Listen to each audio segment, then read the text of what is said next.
Three, Okay. two, one, and we are recording everyone here with another fantastic interview today with Dimitri Lascaris, anti-imperialist lawyer who practices in Canada. We're going to be talking all about. It's really interesting because we think of a lot of lawyers of like corporate lawyers defending the big corporations, etc. But we got a man of the people here. So Dimitri, feel free to introduce yourself and tell people what you're all about. Hey, thank you for having me. My name, as you said, is Dimitri Lascaris. I am a citizen of Canada and Greece. I was born and raised in Canada back in the 60s.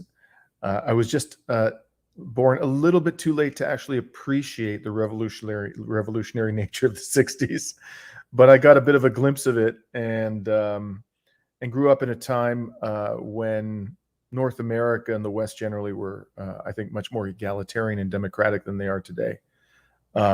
And I came from a very humble background. My parents emigrated from Greece to Canada in the 1950s. They had been raised themselves in the Depression era in Greece. They were born in the 1930s. They experienced a extraordinarily brutal Nazi occupation, and then following the expulsion of the Nazis from Greece, the British, who more or less had agreed with Stalin that they would have free reign over Greece in the aftermath of the Second World War, fomented a civil war. And the reason why they fomented the civil war in Greece is because the movement that had been most prolific and important and effective in resisting the Nazis was the communist movement in Greece. So when the Nazis were expelled, the British were horrified at the prospect of the communists coming to power in Greece. And so they assembled together a motley collection of Nazi collaborators, monarchists, and right-wing ideologues to wage war on the communist movement. Of course, that erupted, as I mentioned, in a civil war. And by the time you get to the 1950s, when my parents were in their late teens, Greece was lying in smoking ruins. And they were presented with an opportunity, as were many people, working class people from Southern Europe at that time, by the Canadian government to come and do the kinds of work in Canada that, sort of white Anglo-Saxon Canadians didn't want to do anymore. Right. But it still presented a relatively attractive economic opportunity to my parents, who didn't have even a year of high school education. And so they traveled across Europe by train and took a ship from the northern coast of Europe to Halifax, in eastern Canada, and at the expense of the Canadian government, and eventually ended up in a place called London, Ontario, which is kind of halfway between Buffalo and Detroit, right smack dab in the middle, and that's where I was born. So I was raised in a Greek immigrant family, very humble background. My parents, as I mentioned, didn't have any post-secondary education, even secondary education, and I never forgot where I came from, even though I was really fortunate to be able to go to law school at the University of Toronto, very fine law school in Canada, and to get a job on Wall Street. Although that was a very formative professional experience for me, and one that was beneficial in many ways, it was a soul-crushing experience, and I very much felt like a fish out of water, surrounded by a bunch of people who'd gone to Ivy League schools and who had a Roman numeral at the end of their name.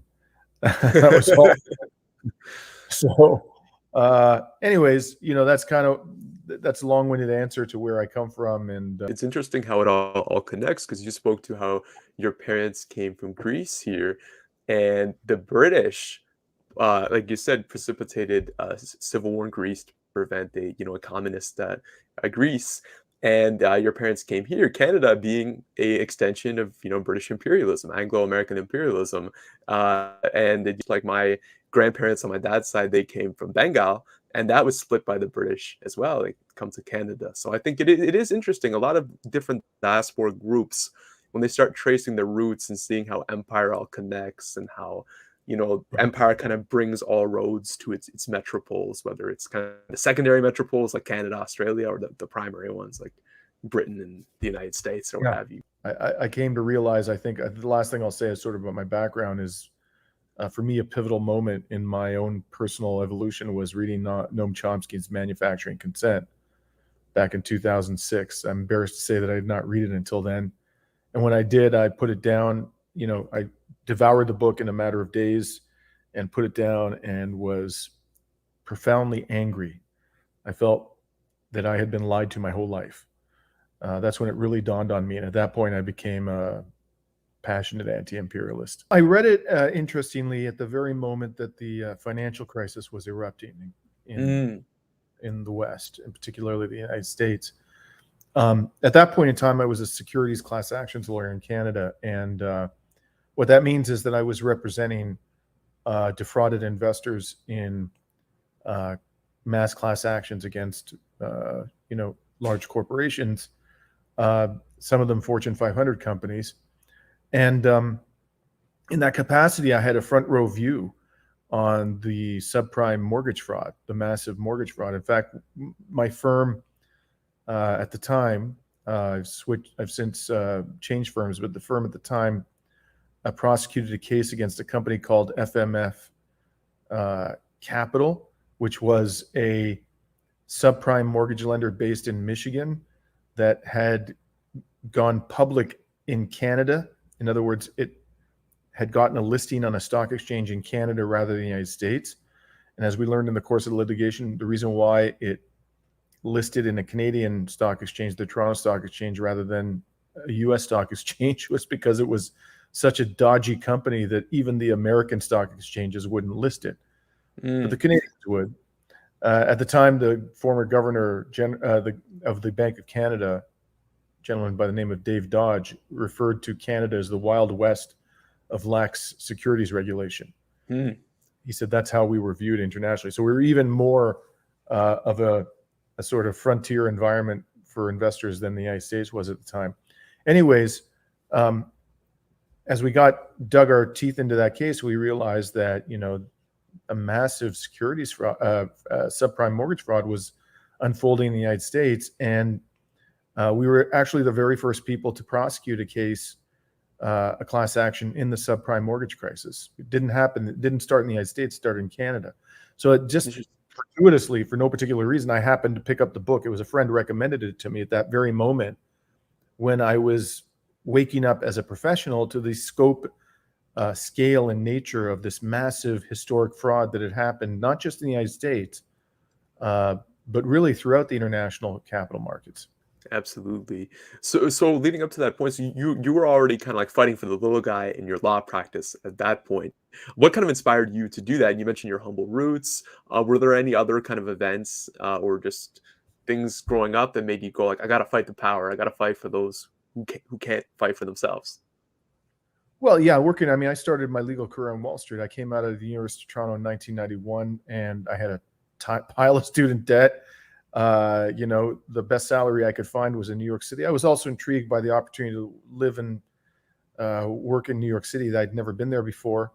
And so I took that job. And what I saw on Wall Street was, first of all, how generally speaking, there are some honorable exceptions, of course, but generally speaking, the most qualified and talented lawyers gravitate to the money. Nobody should be surprised about that. Yeah. If you're able to pay a lawyer, $1,100 an hour, and your opponent can't afford to even pay $50 an hour to a lawyer, that's a huge advantage. And so the wealthiest people in the United States, they pay top dollar to the top lawyers, and the top lawyers end up going to the money. And I saw that firsthand, and saw how also these top lawyers who work for the wealthy have an extraordinary degree of influence with regulators. And in fact, there's a revolving door between regulators and the top law firms in the United States. Also in Canada, this is true. There's a revolving door between the regulatory community and Bay Street. I saw that firsthand. And so by the time I spent 4 or 5 years working in that environment, it had become absolutely clear to me that the justice system really and inevitably works for the benefit of the wealthy. It does not work. So that's a big part of the reason why I decided to get out. I couldn't, as a matter of conscience, continue to put myself in the service of the wealthy. Well, you're a good man for doing that. Oh, thank you. The system does prime people, towards kind of avarice and whatnot. So going into the subprime mortgage crisis, how did things unfold for your practice and for your own politics in those following years? Because this is a monumental event. We have people on the show who watch it who are like young adults, like maybe 18 right now, who maybe were like little kids when that happened. I was about 12 when that happened. So like, but I think since then, it was probably the biggest event after 9/11, I think, to really define politics. And that I don't think any of the economic systems of Western countries have recovered, particularly for working and even many middle class people as well. Well, this thing, the way FMF unfolded was my firm didn't only do class actions. We had lawyers who did other stuff, and I had a partner who had a client who had he was a small businessman who had done very well for himself, and he had put a lot of money into this company FMF, and the thing went public in Canada, I think back in 2005, and within 6 months of it being listed on the stock exchange, my partner's client bought a lot of shares when it went public in Canada.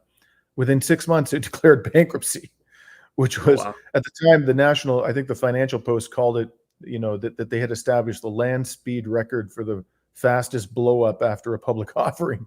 Wow. And so my partner's client was absolutely livid. He didn't know exactly what had happened. All he knew was this had to be a scam. Because he'd been told by Bank of Montreal, BMO Nesbitt Burns, and many other people in the investment community in Canada that this was, stellar opportunity. And 6 months later, the company's bankrupt. He says, I don't know exactly how I was defrauded, but I must have been defrauded. So we went and we hired investigators, top-notch investigators in the United States, at our own expense. Our client, wasn't paying this. We fronted the expenses as a law firm to go and interview, because the company had gone bankrupt. So there were a lot of people who had worked there who didn't have a job anymore. And we found our investigators found these people, asked them if they would tell us what they had witnessed while they were working there. And a number of them agreed. They were very upset that they had lost their jobs. And the industry as a whole was going down the toilet, so they didn't really have any employment prospects. And they were very happy to speak to us. And what they told us was just amazing. Again, this is, if you watch the movie The Big Short, which was made, many years later. Yeah, it's a good movie. And it's very good. I've watched it many times just because it's very close to my heart as a professional class actions lawyer. But it explains all of these various phenomena. We were hearing about things like liar's loans, people who would go to mortgage loan consultants, and just make numbers up about how much money they were making, and what their assets were. Just completely invent numbers. And the mortgage consultants knew that they were lying, and just wrote down nonetheless exactly what they were saying in the loan application. And then they would send them off to some, bank to issue a loan. And the bank didn't mind issuing a loan to these people with no due diligence, even though there were lots of red flags and reasons to believe they were lying. Because what these banks were doing was, as soon as they lent the money, they would take a bunch of these mortgage loans and package them into a subprime mortgage bond. Yeah. Right. And then they would get rid of it. They would, the liability would be removed from their books very quickly and sold in the form of a subprime mortgage loan to or bond to unsuspecting institutional investors, many of which were union pension funds, by the way. Yeah.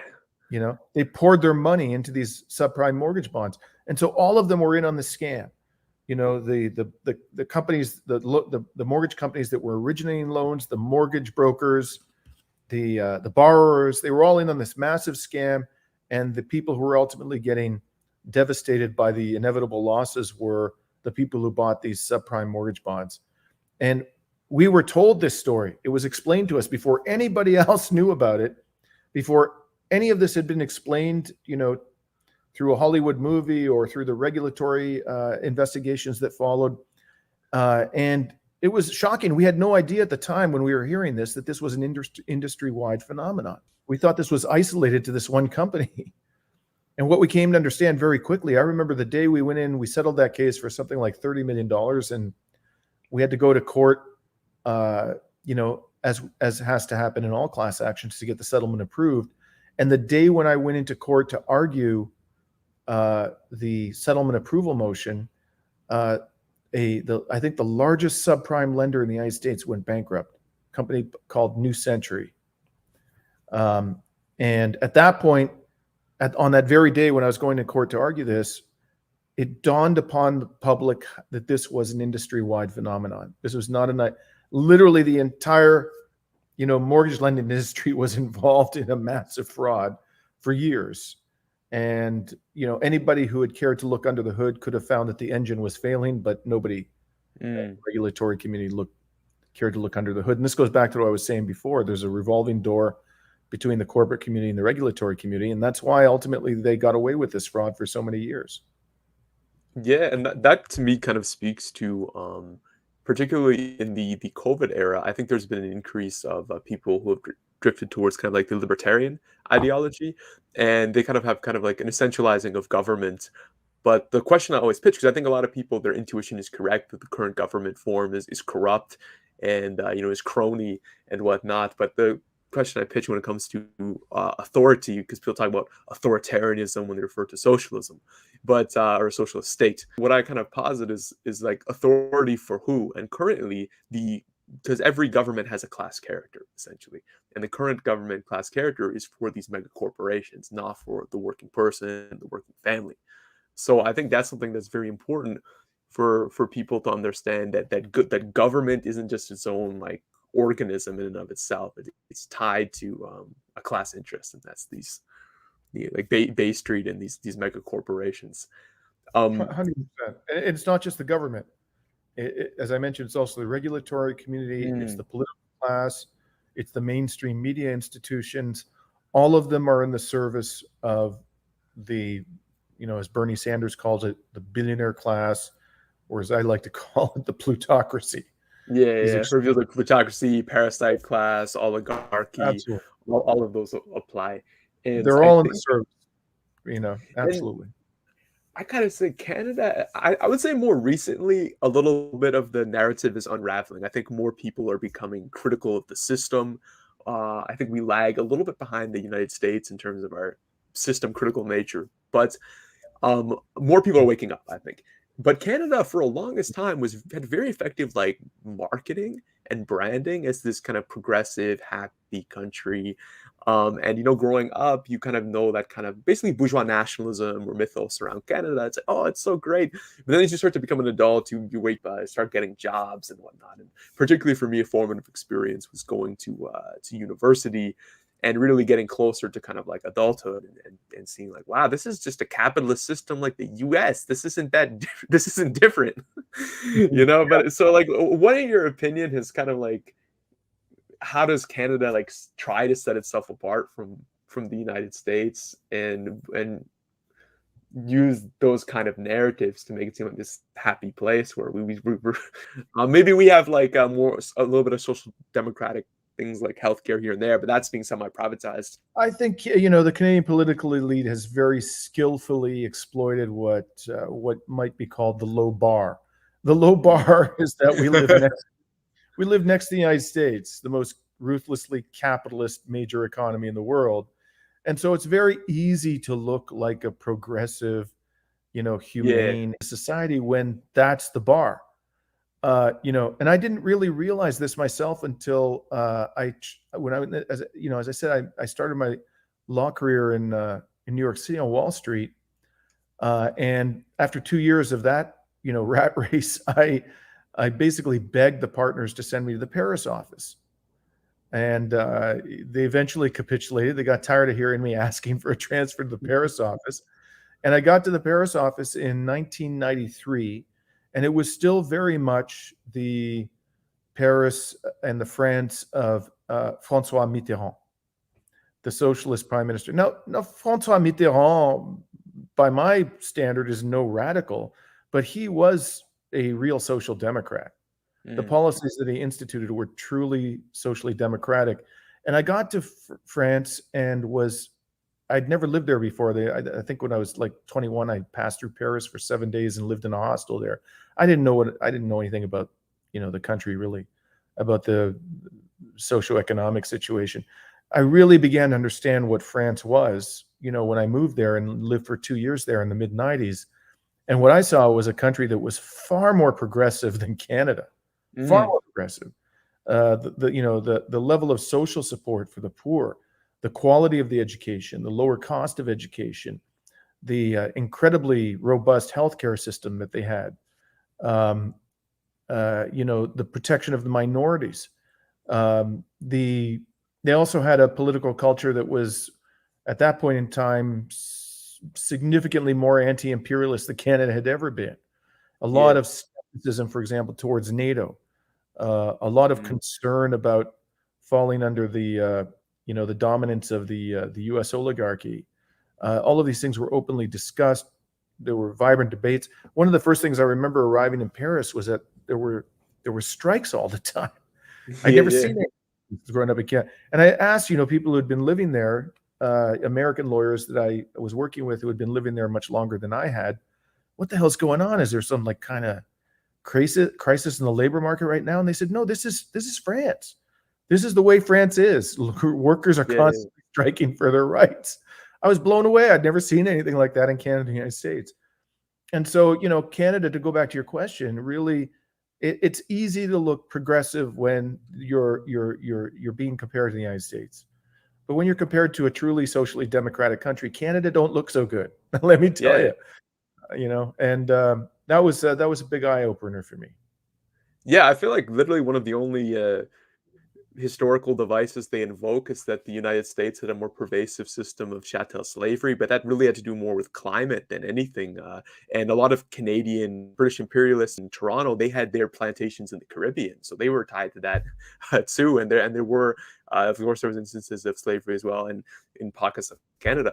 But yeah, so it's like literally, it's like, oh, we were just more fur trapping, so we weren't as bad or something like that. Oh, But Canada's a white supremacist country, man. I mean, that's it always has been, and it remains that to this very day. It's just not yeah, as bad as it used to be, but this is a white yeah. supremacist country, just like the United States. Yeah, absolutely. One of my dad's friends, he's of a Mediterranean background as well, Italian, and he's done quite well for himself in business and isn't some of those brushing up with some of those upper circles. And it's not very diverse up there, let's just say. And so, as a Mediterranean man, he's still discriminated against there. So it just goes to show how the Yeah. elites would view all the other people from more far flung places and whatnot. And I think Mhm. that's the thing that about Canada in general with immigration. I've been just binge watching a lot of videos that recent immigrants have made about coming here and basically feeling like fleeced. Like they came here, their savings got depleted, and they were kind of exploited for cheap labor, and they can't buy a Oh, house, it's a total and scam. it's Total a scam. scam. And I'm Absolutely. Yeah, and yeah, and I'm getting this scam. I'm sorry to interrupt you. I just got to get this no, off no, my chest, but this scam is largely perpetrated by the propaganda emanating from Hollywood about how great North America is. They mm, constantly. I talk to people. I travel to the global South fairly often, and I talk to people there, and they have this completely, you know, uh, I don't know, fantastical image of what Canada and the United States are really like. And when I start telling them about the homeless people that I see on the streets of the major cities in North yeah, America, they're yeah, like, really? You can see homeless everywhere? Yeah, absolutely. In fact, I see more homeless people in the streets of Canada, major Canadian and American cities, than I see in major European cities. I was just in Russia recently. I saw far more homeless people in the streets of major Canadian cities and American cities mm, than I saw in Moscow. And then there's the cost of education, and the healthcare system is overly, glorified. There's this incredibly effective propaganda system that has been built in the United States, which deceives a lot of people in the global South about the quality of life here. yeah, Uh, and so they end up coming here, just like you said, they end up coming here thinking, man, this is the land of golden opportunity. Unfortunately, for the vast majority of them, they find out very quickly that that's just a blatant lie. yeah. And it's I think another thing that I find that's quite heavy is, growing up, you have your peers in elementary school and high school where you have a place of gathering, kind of a public square to meet friends, hang out, do social things together. But the culture of work in Canada for adults, like once you become an adult and you're out of school, there's no public square really at all. Public squares, quote unquote, are just like shopping places, which are commercial; those are private. And and I even saw recently there are certain malls that are banning teens from going there, and they need chaperones, etc. But that's one of the only places for teens to gather in, particularly in cities and urban areas. So I just feel like the lack of a public square, it's really heavy in winter, because when I was in school, you go to school, you see people, winter's not as big a deal, it's warm inside. But when you're just working, it's really alienating, and I think it's a very effective way of breaking down, workers and whatnot to not feel very 100%. communal. 100%. Yeah, absolutely. And I feel like I was talking to a buddy of mine. We were discussing the residential schools in Canada, or essentially what the British Imperialists here did to break down the First Nations children specifically, to kind of half assimilate them, more or less. But essentially, if you look at that model of trying to break people down, what they did to First Nations, they tried to overall break down people's will. If this whole like project was based on breaking down the will of the first people, they don't want like empowered workers either. They want subservient and demoralized. Yes, you alienate people from themselves and from their own identity. That's the first step in enslaving them. Absolutely. Exactly. And that's the thing about because I even kind of refrain from even saying capitalist culture a lot of the time, because it's more of an a culture. It's a process of stripping away cultures really into this kind of consumer culture, and this kind of, that's what people want to say, like quote unquote globalism is. It's this world consumer culture that flattens all authentic, organic culture. We should ban that damn word from the English language, consumer. That's such a gross, discusting word.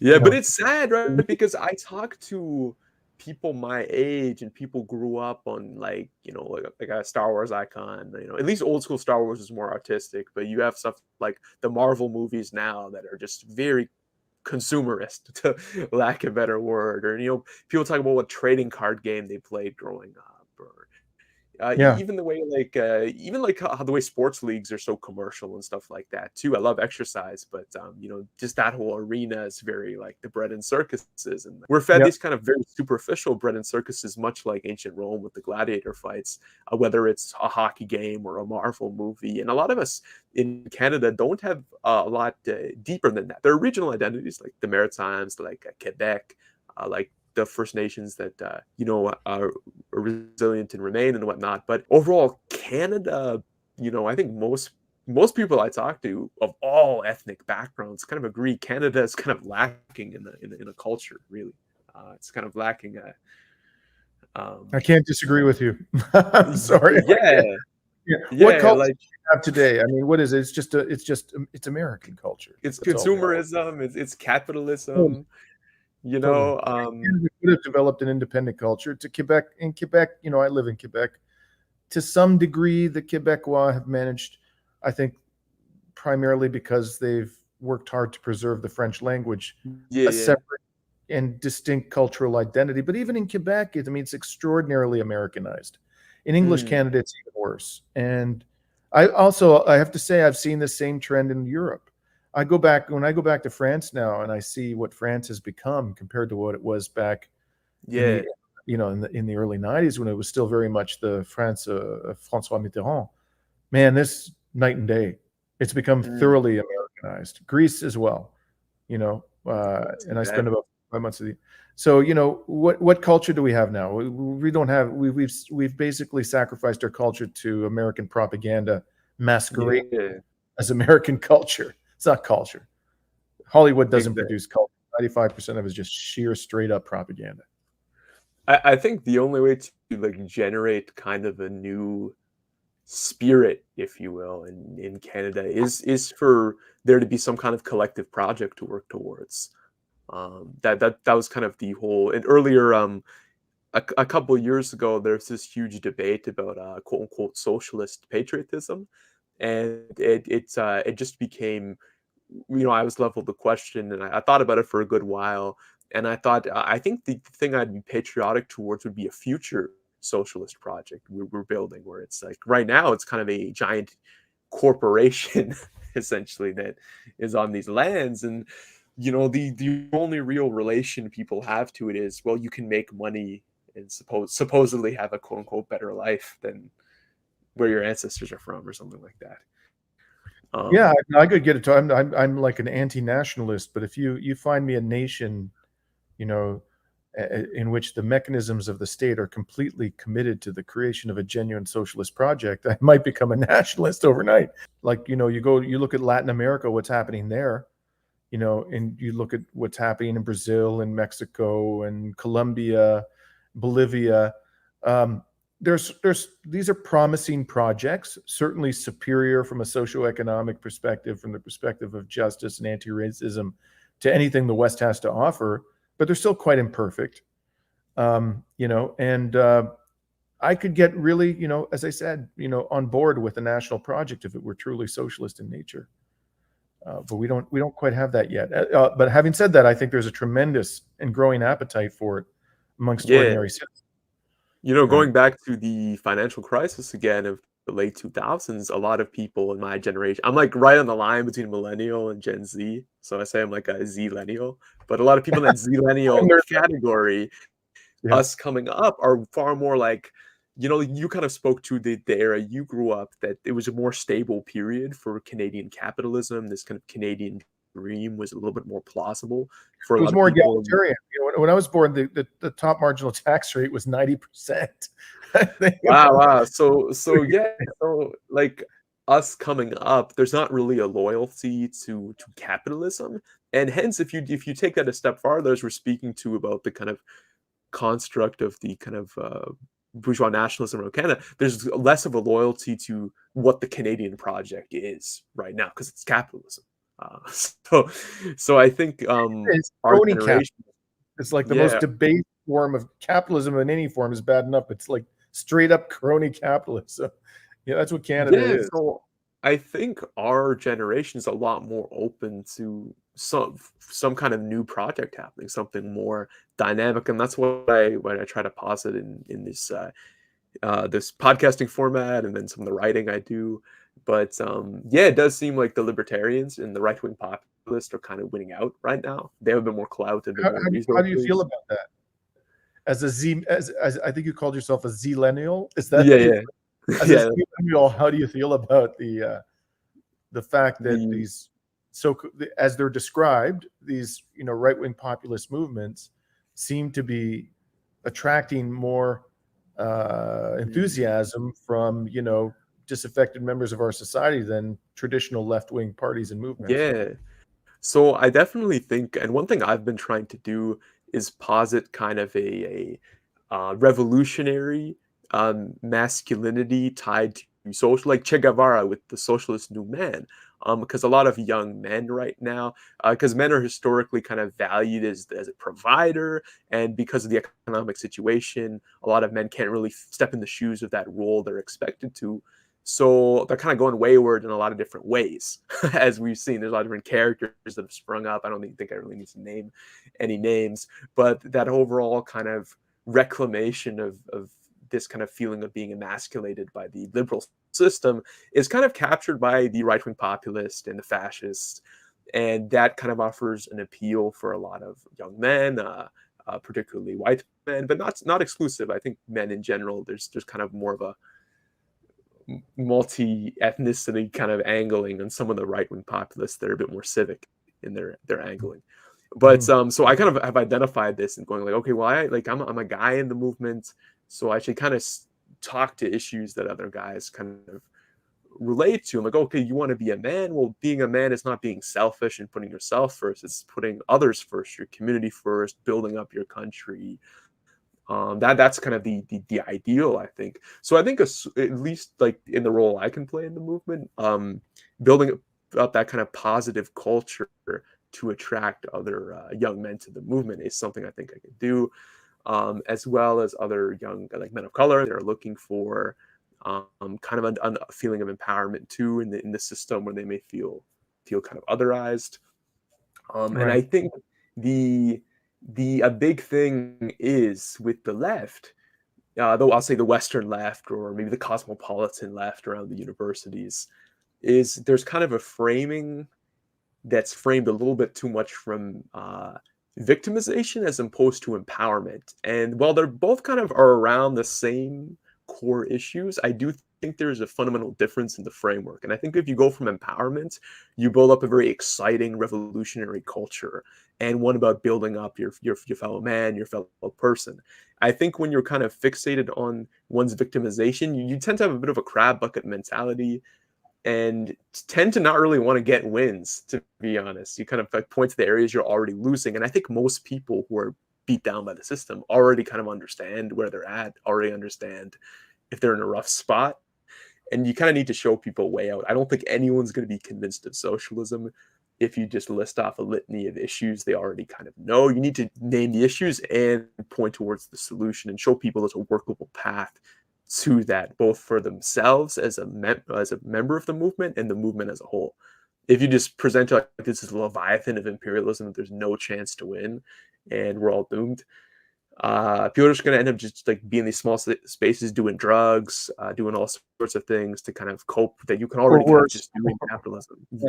Or worse. Yeah, exactly. Yeah. Well, that's what it leads to be honest. That kind of view leads to. So yeah, I think we need a more high energy, empowered left. And what did a lot of people say about Donald Trump? They're like dragon energy, you know. And I think we need to reclaim that, because when I saw these right wing populists emerge, we can easily do this on the left because we have better solutions on top of just Absolutely. energy. I think the Canadian and we actually are on the side of workers and the poor. Whereas we don't need to lie, you know. We can actually tell the truth. Yeah. I think we're a little bit too polite in Canada, and even in this forum. Oh God, I couldn't agree more with that. Yeah, I mean, like, you know, the culture you come from, like Mediterraneans are more raw, you know, and people kind of like speak their minds a bit more. But the Anglo culture is a little bit more polite society, and that's Canada, with the history of being a British entity, essentially has inherited that kind of polite society nature. Yeah, and I personally think that politeness as it's practiced in Canada is really just a mechanism for protecting the elites from the kinds of criticisms that they deserve. That's all it is. All these constant demands that we be deferential, and I've seen this from so-called left-wing people in Parliament, like the leader of the Green Party of Canada.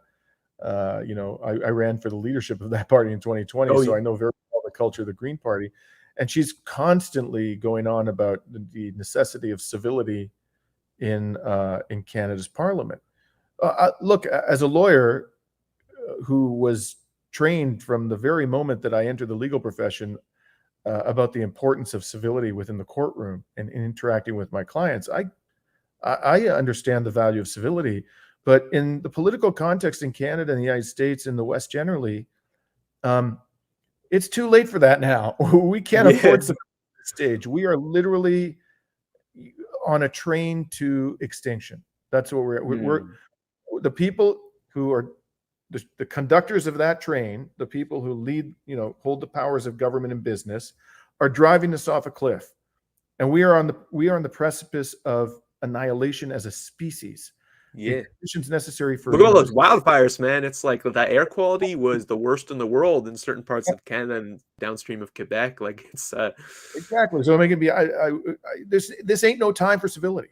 This is our hair should be on fire. We need to be screaming bloody murder. We need to draw attention to the fact that the people who have seized the reins of power, and this, I really don't think this is an exaggeration. These people are psychopaths. I mean, they're actual psychopaths who are for humanity. It's really disturbing, and it's funny because like Pierre Poilievre tries to sound like a tough guy. It's almost kind of, you said, the relativity, like Canada next to the U.S. looks quote unquote progressive.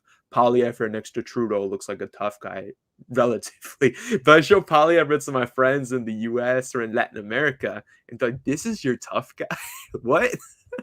And he just sounds like a whiner, right? And to me, I think, like, I used to be a little bit more partial to the NDP. I've kind of identified them since as a sellout sock down party.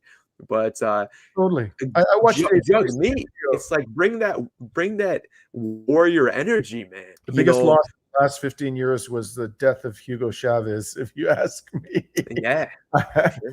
You know, he was not a perfect leader. Nobody's a perfect leader, but that was the fighting spirit of the man, the willingness to take on, you know, the capitalist elite, the imperialists, to speak truth to Canada power. needs a Chavez. Canada needs someone who's gonna Totally. call it out.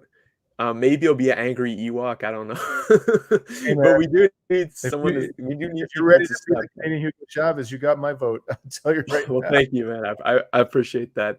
But no, like going into, we do need a sense of ferocity, fearlessness, but also self-control as well, because it's, you know, you like be ferocious in the right times and be civil in the right times. Like be kind amongst those we seek to help, like the working people, the oppressed people. When we're amongst those we love, that's when we're nice.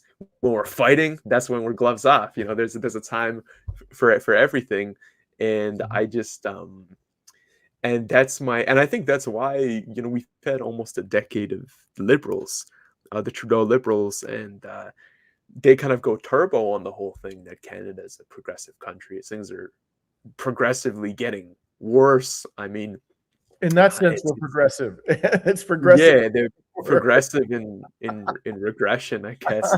Um, but then, so you have a lot of people thinking that going to the right is the answer, and I kind of, in a sense, as I, you know, when I was younger, I hated I still do, like the neocons, the Bush, coming out of the Bush era, right? The right, that kind of form of rightism was hegemonic.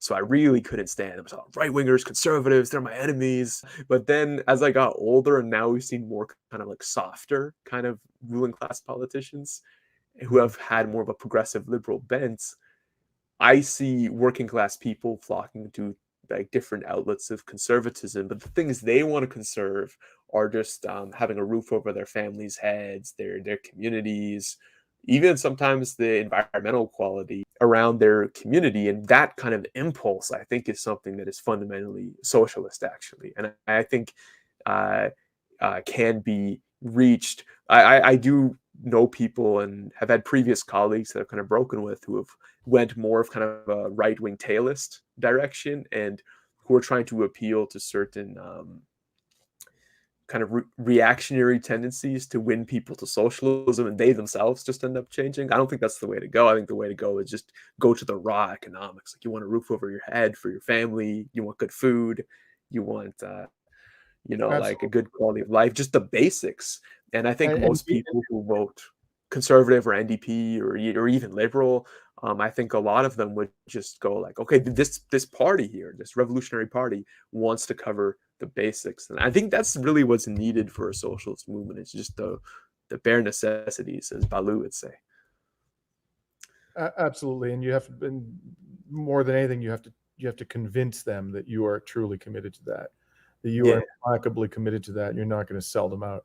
That's a very tall order at this stage, because so many people who purported to be committed to the basic necessities and needs of the working class sold them out.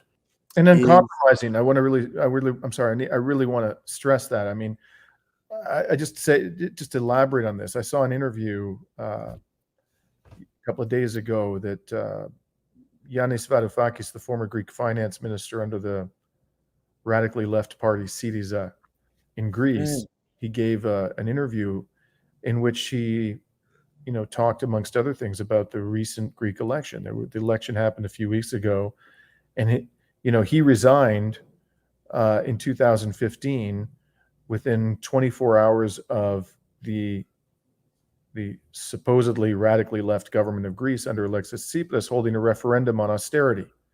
And much to the surprise and chagrin of the European elite, 2/3 of Greek voters almost 2/3 voted against an austerity package that the European elite was trying to shove down the throats of the Greek people. And the prime minister at the time, Alexis Tsipras, basically ignored the results of the referendum and ended up imposing austerity packages that were worse than anything the Greeks had to endure up until that point in time.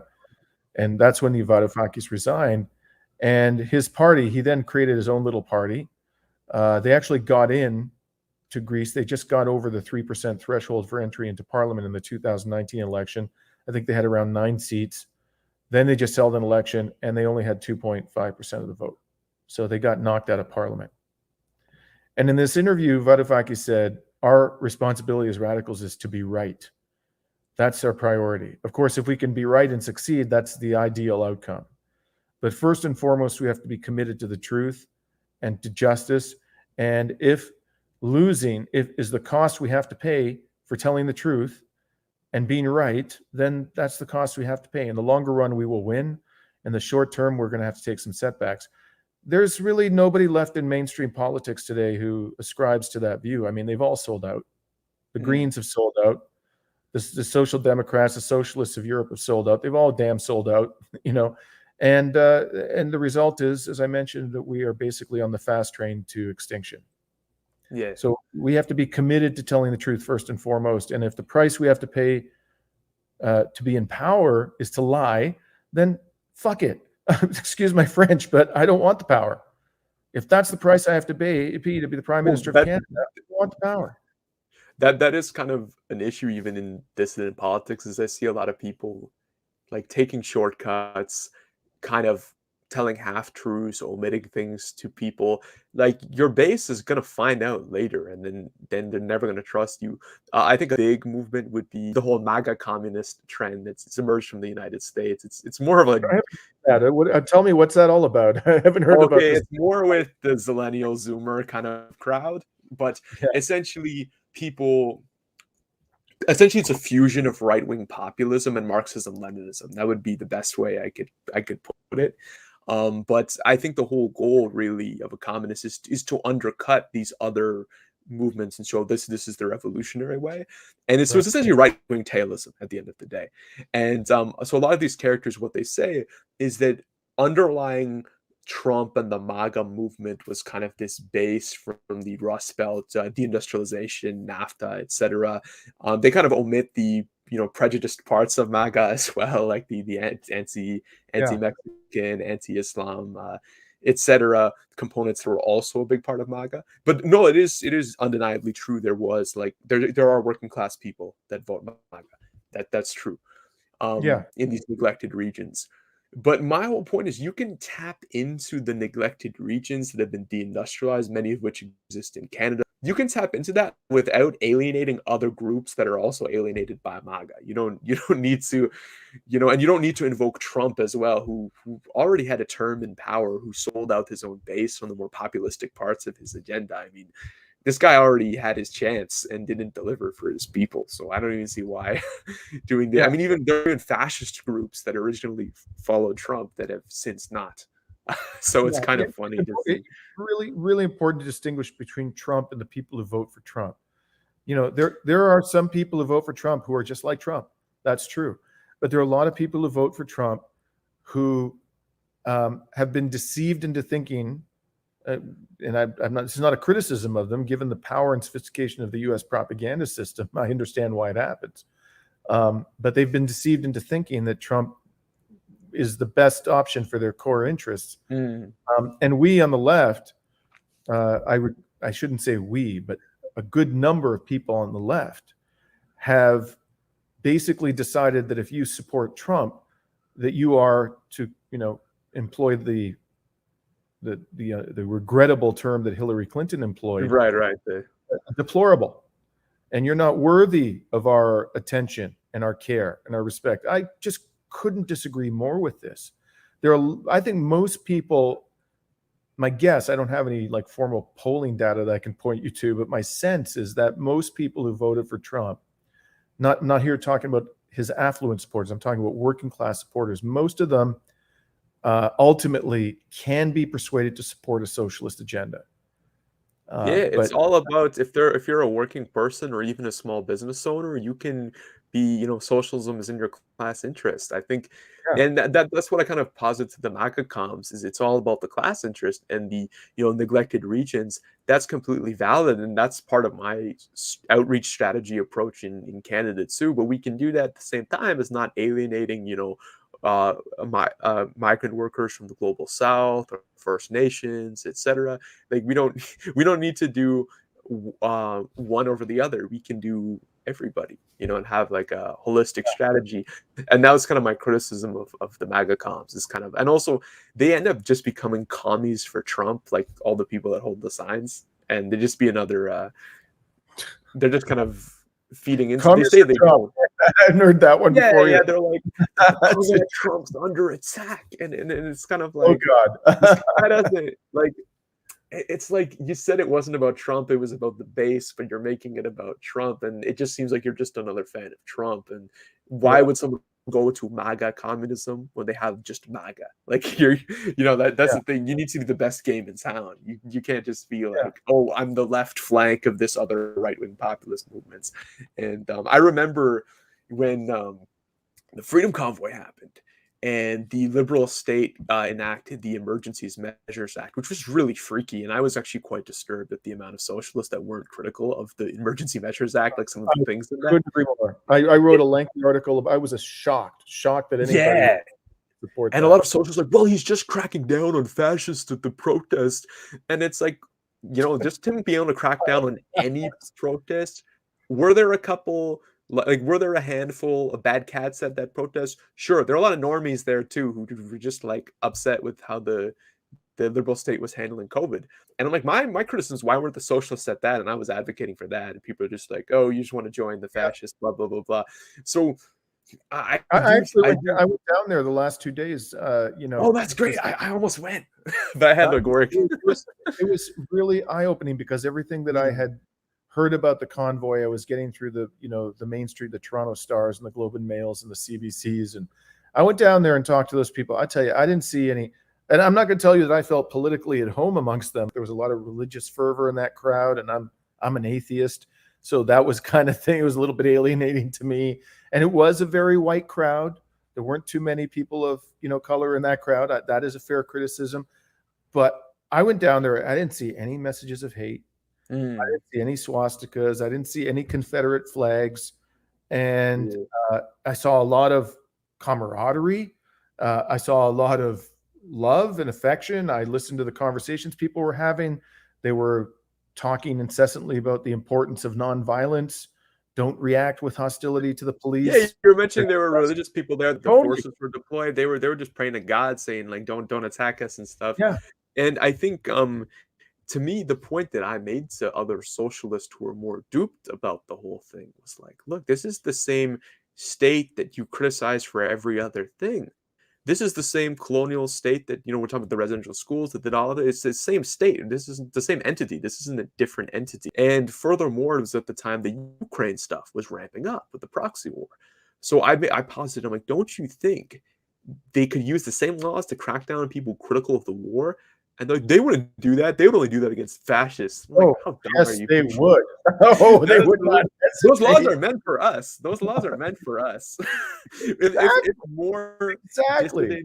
If more dissident right factions get a bit more uppity, they will clamp down on them too if their actions are getting ahead of the state, because sometimes the state needs them to act against us. Other times they find them disruptive, like the January 6th, for example. But it's like the lack of foresight in the Canadian left there is, at least in the established organizations, even on the more outside of it, like the Communist Party. It's really disturbing. One of my good comrades, he was in the party and he went to the convoy in Winnipeg, and he started doing outreach against the will actually of his local club, but he felt that instinct. People are gathering. It's a chance to connect with, dissidents and whatnot. And he basically was sidelined the party and effectively kicked out of the party over that. And it's just ridiculous. It's like communists need to be everywhere where people are gathering with issues to put forward a left line. Because if we're not, who are we to complain if fascists take advantage of an issue? We weren't there. They say 90, was like half of the whole thing is just showing up. And if you're not willing to do that, and that's not a good. I regret to say that many people on the left seem to have lost their minds. I don't know what to say. I mean, I don't think I've changed. I'm as committed to socialism as I ever have been. But what I see around me, and maybe I'm the guy who's deluded. Maybe I've gone off the deep end. But I'll tell you what I see around me is a lot of my comrades on the left have they've lost their shit, man. Like I don't know what, supporting things like the Emergencies Act, buying into crazy project of arming Ukraine to the teeth, and believing that the United States government actually cares about human rights and democracy and international law, buying into this ridiculous. Let me be very, very clear before I say this. I absolutely loathe Donald Trump, loathe the man. And when he was Yeah, the yeah. president, like constantly berating him in my public commentary. But this idea that Donald Trump, won the election in 2016 because of Russian interference was a hallucination. The reason why he won principally is because Hillary Clinton sucks so bad. She was like terrible, a terrible candidate. It was like shooting fish in the barrel. Anybody could come along and discredit Hillary Clinton. She was so much of a fraud, so much of a betrayer of the interests of the working class. It was it was just like a low-hanging fruit for somebody like Donald Trump to come along and pick off, and he did. And that doesn't mean that he deserves our support. He's a reprehensible human being, but he didn't win the election because of the Russian government. How many people on the left bought into that ridiculous nonsense? And even to this very day. And it manufactured consent for essentially the Ukraine war, because it's like Russia's trying to subvert democracy here. So then they have to combat Russia and go along with this imperialist agenda to balkanize Russia and recolonize Eastern Europe. You can see this continuum of propagandization that really began. I mean, if I could pick a point in time that really stands out for me, it was when Trump defeated Clinton. That's when the propaganda system, the neoliberal propaganda system, went into overdrive in the West. And then it accelerated during the pandemic. And then came the Ukraine war. And now what we see somehow, somewhere along the way, is that the majority of people on the so-called left in the West have completely lost their minds. They've just lost their mind. They've been totally brainwashed by the propaganda system. It's not a word that I use lightly. And it's troubling and disappointing. It really is. Yeah, absolutely. I hear the term used, like the quote unquote NATO Left. Like that's a term that's used for a lot of these characters. And I feel like left and pro NATO. Let's just be very clear about that. There's no such the NATO Left is as real as the unicorn. Okay. You support NATO, you ain't no leftist. Exactly. And essentially, like what we were speaking to about these different political currents, like Maga, like the Convoy, are there racist components or characters that exist in there? Definitely. But the ultimate sword of Western supremacy is NATO. That's the military wing of the transatlantic order of Anglo-American imperialism. That's NATO. So if you were anti-racist, anti-colonial, you have to be against NATO. There's like no two ways about it. And same thing if you're an environmentalist. You have to be against NATO. There's no goddamn way that you can reconcile support for NATO with respect for planetary health and the prioritization. NATO is an abomination from an environmental perspective. And so when I see people who hold themselves out as being climate activists or ecologists, expressing support for NATO, I just like shake my head in disbelief. I mean, who are you kidding? You can't be both at the same time, just like you can't be a leftist and be pro-NATO at the same time. Yeah, and I think like during the convoy, right, there was the sighting of the swastika or Nazi Hakenkreuz flag, right, and the area where that flag was spotted and was down by the locks, not up on, I believe, Wellington Street. So for those listening, I kind of tweeted about this at the time. I'm like, this guy seems like a bit of a fed up. Like, I don't know, maybe there was somebody there, who knows? But the irony was like it was invoked by Trudeau in Parliament, right? It was invoked by him as this is a reason this needs to be shut down. At the same time, they're arming these Azovites, Banderites in Ukraine, right? Some for real, not even training them. I mean, God.